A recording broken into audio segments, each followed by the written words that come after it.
Hello, unlimited friends. It's Zara back again with another question about the practical application of law of attraction to our lives. Our question today is from Jacqueline. She commented on the video I had posted yesterday, and she said, I'm trying to manifest a house, a specific house. And I even tell people it's my house already. But now I'm trying not to think about it at all. How do you allow? How do you allow? Jacqueline, the main thing that you need to understand is that if you are asking, if you're still in that phase where you are telling the universe to bring you this thing, that means that you're not in a place of allowing.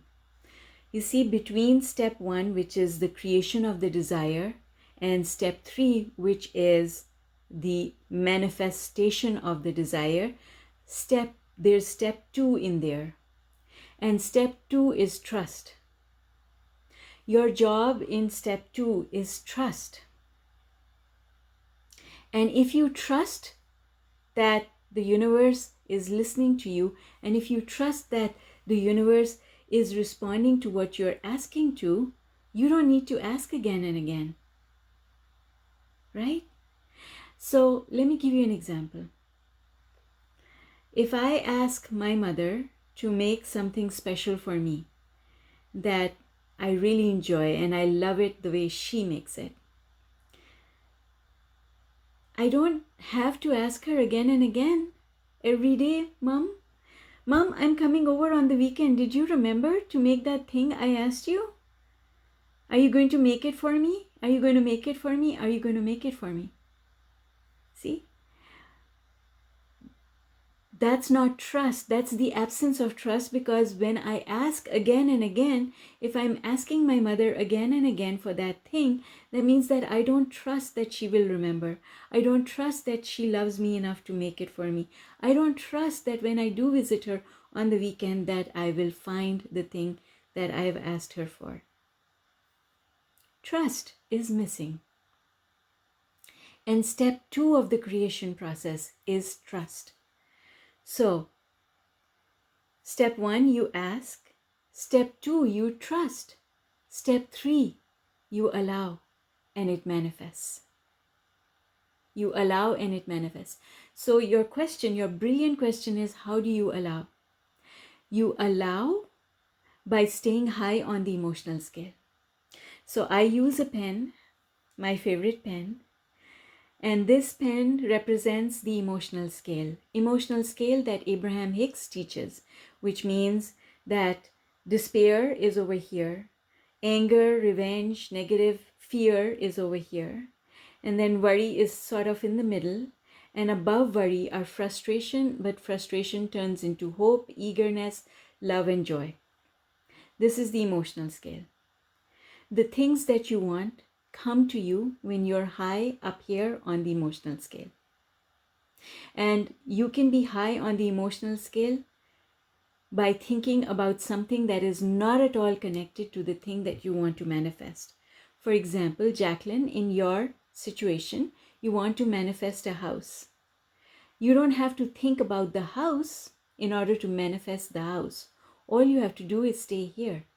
So ask yourself, what are the things that take me high up on the emotional scale? What makes me feel good?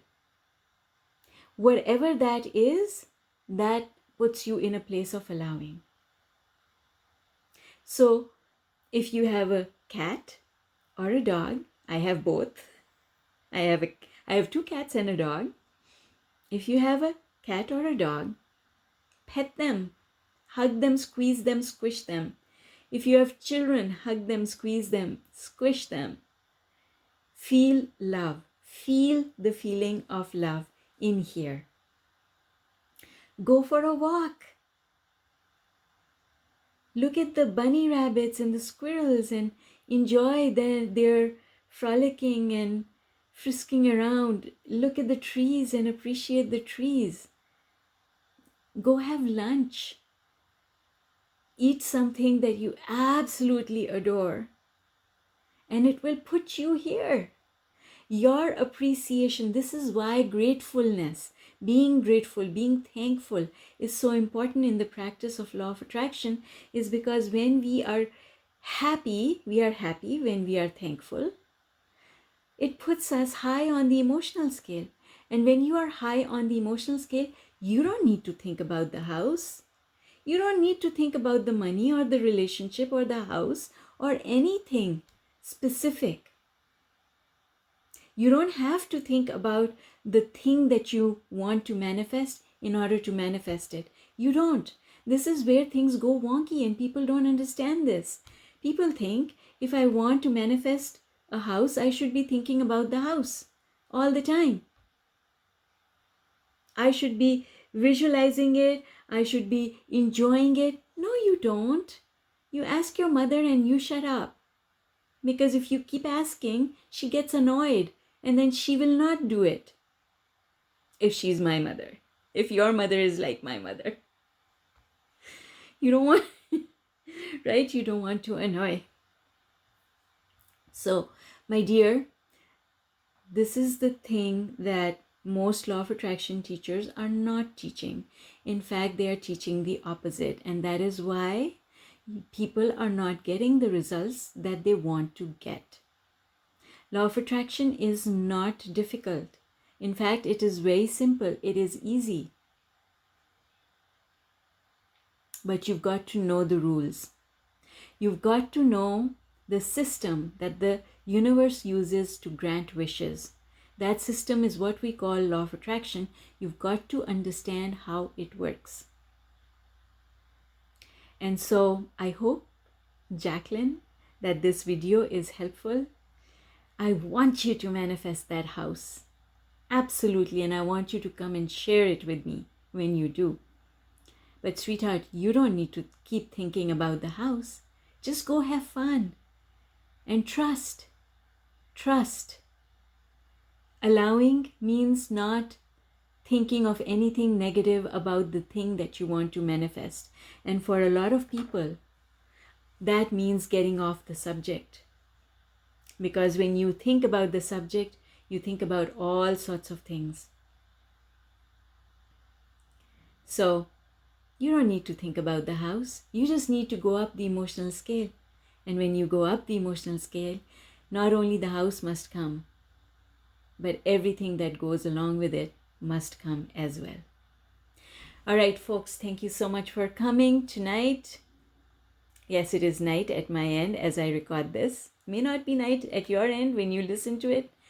Doesn't matter what time of day it is. I would really appreciate if you click on that subscribe button and also the little notification bell so that YouTube can inform you when I post my next video.